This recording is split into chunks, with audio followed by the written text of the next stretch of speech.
So what you're seeing here is a chain, and let me show you the cool things that it can do. We can expand the number of chain links that we have here. I also made sure that at the end we have a little slot where the first chain can interlock into the end, creating like an endless chain, or being able to connect different chain pieces together to create a longer one.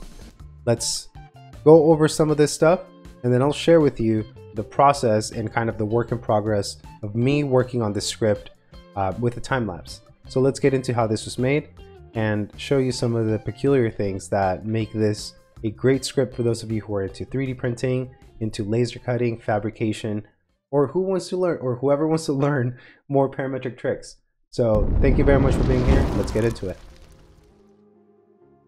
So what we have here is the chain. We're going to decrease this. Let's go change this to like 3. And as you can see, when you have 3, since it removes one and the other, it actually becomes 2. So obviously we can change this numerically, say 2 plus 1, or 3 or 2 plus 1, and then have that as the input. But this is how it kind of ended up being organized. Now the height is going to be how tall this is going to be. If I said 10, this becomes 10 millimeters tall. And so this is how we can change the size in terms of the height. So let's go here to 8. The offset is going to be how far it offsets from this cone. The cone is actually what makes the mechanism work. So if we go here to offset by 1, it offsets that cone and makes it smaller. All we need to do though is offset this. Once you have, let's say, that number set, we can go now to hinge point depth, and that's going to determine this gap, which we need for this to function. So let's say if we said the depth is going to be 3, well then the cone is going to become deeper. You don't want it to go too far out, because then there's a larger overhang, and when you have large overhangs, then you need to create supports, or it just won't print correctly. So just keep that in mind, that the larger the radius, you can have a longer point depth, but if you have a small radius and you have a large point depth, then you're going to have issues with 3D printing or manufacturing this, just in terms of tolerances. So now here, tolerance, we have 0.8, but if let's say I said 1, well, it offsets it from here by 1. Now there's another tolerance that I created, which is this one, which actually helps you maybe make it a little bit tighter in terms of the tolerance and how the hinge is going to work. So for this one, I just make sure that this gap is a little bit larger than this one, because this one is where it rotates and this one is where it kind of stays within the mechanism. So now from there, we're going to hinge spacing or hinge length. So this is going to be, say, 6. That's the length of these. And then if we have the other length, which is the length of the middle one, so these can expand. The spacing is going to be, let's say, 1. So that's this gap. And if we said 0, well, it would not work. It's too close. And also, you don't want it to be too small, because then it won't turn and the mechanism will print together. So let's go here to 0.2 as the minimum, and then 0.5 is pretty comfortable. Same thing with this one. This is going to be this gap. And since this gap is in the same direction that you have an array, you're actually decreasing the overall length.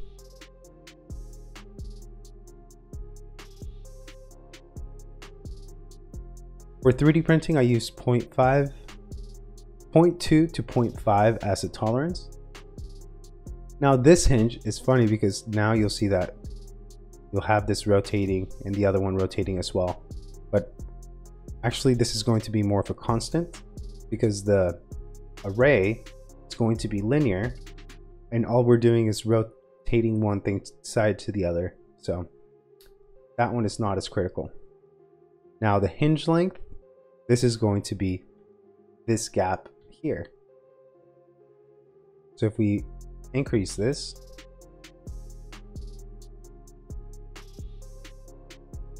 it'll increase the length.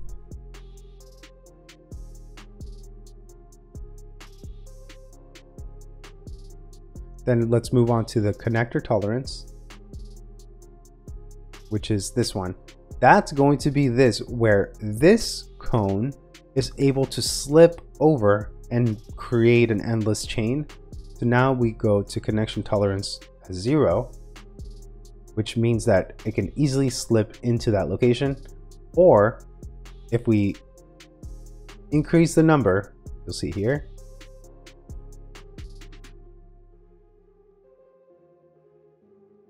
we just do 2, just say 1.5,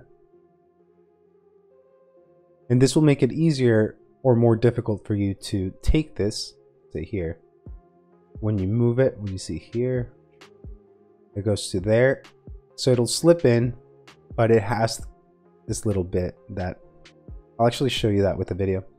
Now the angle here,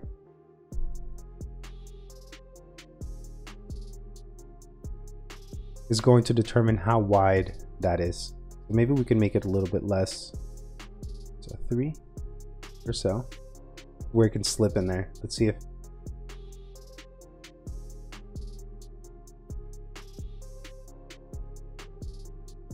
yep, okay. And now let's look at the top, or the fillet. Oh, that's this part.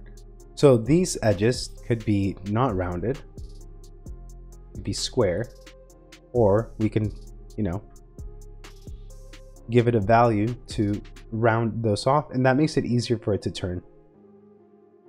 At the end here, once we move around all of those sliders, we have this output that we can do this. So let's create like 10 copies.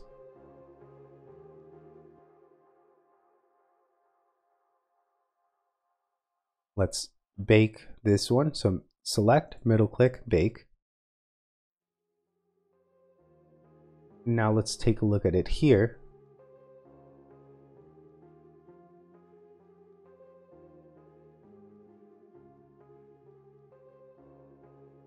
Let's go to render preview.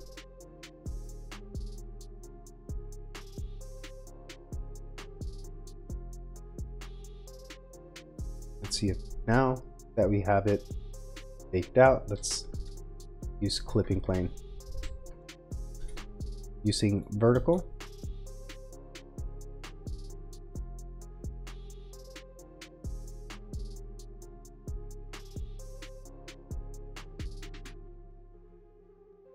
And that's where they offset.